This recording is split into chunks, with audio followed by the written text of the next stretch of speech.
ang term pa partner, nilamon daw ng abogado ng depensa ang lead prosecutor na si Congresswoman Jervy Luistro. Nabalitaan niyo po ba yan, Kong? Yes, and of course that is fake news. We have to beware of fake news, no? Tayo, dito sa prosecution, we are representing the interest of every Filipino across the world at hindi tayo papayag na lamunin ng buhay ang laban ng sambayanang Pilipino. Pero sa totoo lang po, hindi naman kasi nangyari partner, dininay na ni Congressman Terry Ridon, yung angling, magtataka, yung Sabi positioning, ko nga sa'yo, yung pinuposition sa media. Oo, sabi ko nga sa iyo, start na yan ng strategiya. Media strategy. Correct. Oh, is that how you felt about it, Congresswoman? Parang positioning ang nangyayari. Kanya-kanyang naratibo.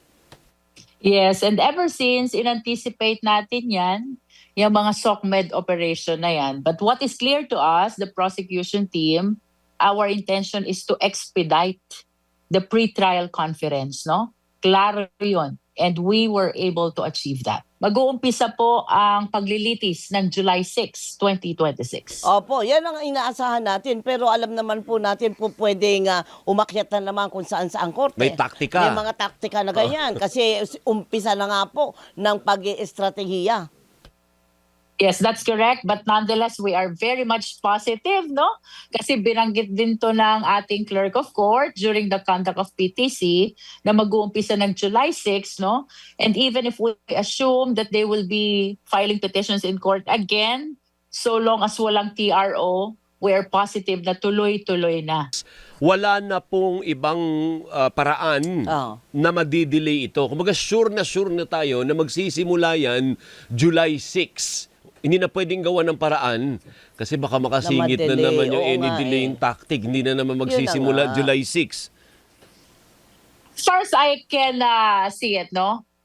Na-resolve na yung issue ng leadership, di ba? So, may majority na. They are 13, no? Kung a-attend pa yung minority, it would be better sapagkat dapat naman as constitutional duty, mag-attend sila lahat.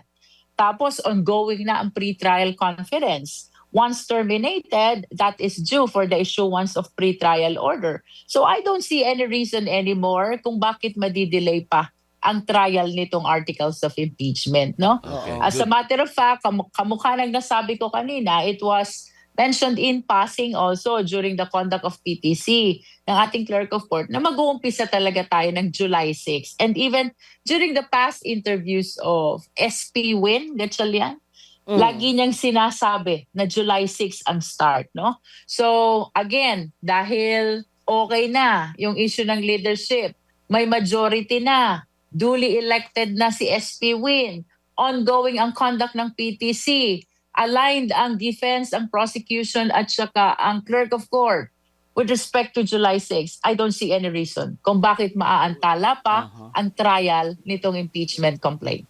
Paano po, Congresswoman, kung sabihin, planchado na lahat, pero pagdating ng araw, ay may sakit po yung aming lead abogado? Oh, that will not be possible, no? Kasi ang dami nila, no?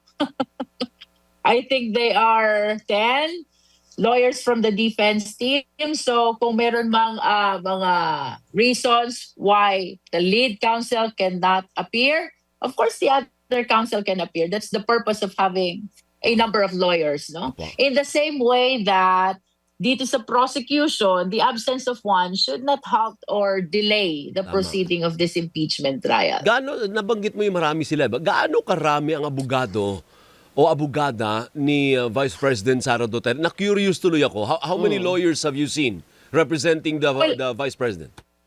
Ang nakita ko during the PTC na nag-appear, siguro around 10 lawyers. Ay, yes. Wow. Hindi pa ganun karami yun.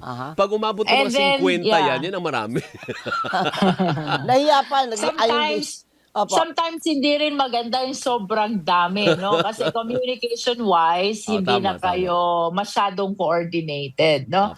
For the prosecution naman, of course, we are 11 from the House and 10 from private prosecution team. So we are a total of 21. Oh, marami-rami din. So, Congresswoman, ito pang ganitong klaseng kalaki, ganito ka-high profile na kaso, ang labanan talaga dyan ay sindakan. Di lang po sa dami ng abogado, pero yung mga debatingaw, yung talagang kilala sa... Si Lorna Kapunan ba masisindak mo? Si Laila de Lima ba masisindak mo? Sige Naku, nga. hindi mo mabubulsalan ang mga bunganga ng mga ate ko na yan.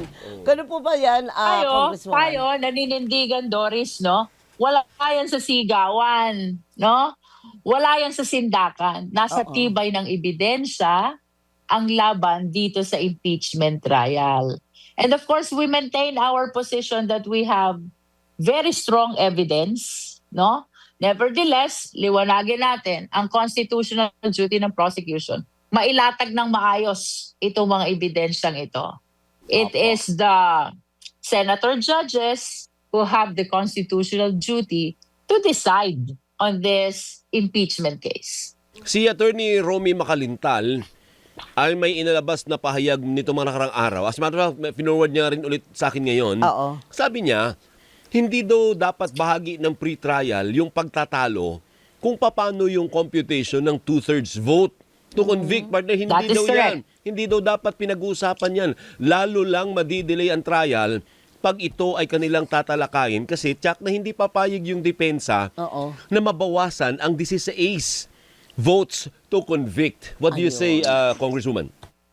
Alvin, if what was mentioned by Attorney Macalintal is during PTC, he's very much correct, no? Kasi very klaro naman ang agenda sa PTC. Stipulation of facts, list of witnesses, list of documents. Kaya wala naman talagang dapat pagtalunan ng mahigpit doon, no? Now, however, if this threshold for the purpose of conviction will be raised before the start of the trial and it will be raised by one of the senator judges, no? Of course, no one can stop them.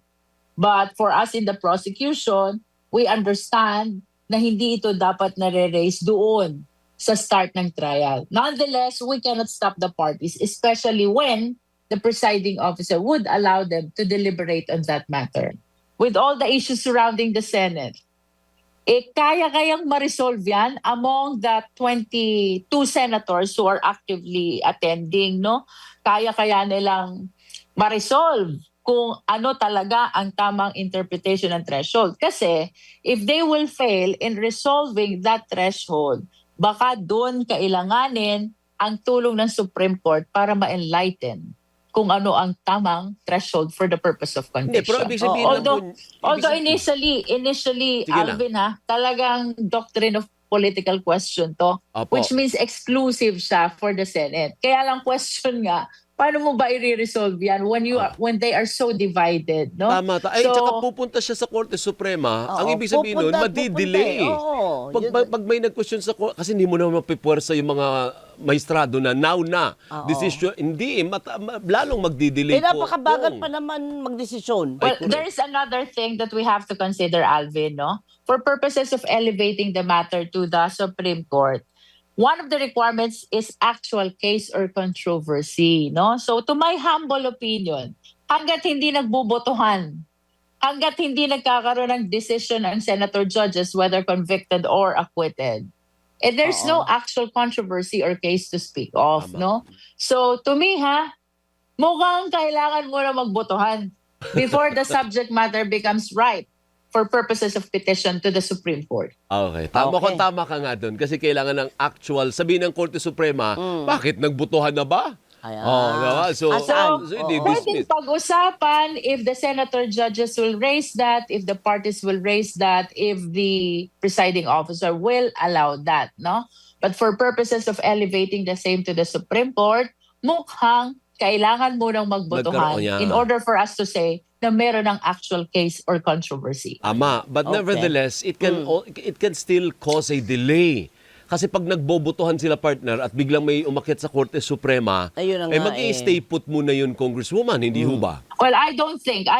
So long as walang TRO, di kung anong mapagkasunduan ng mga senator judges, we will move forward, no? For the purpose of voting. Pero kahit may petition na, so long as walang temporary restraining order, the votation should not be delayed.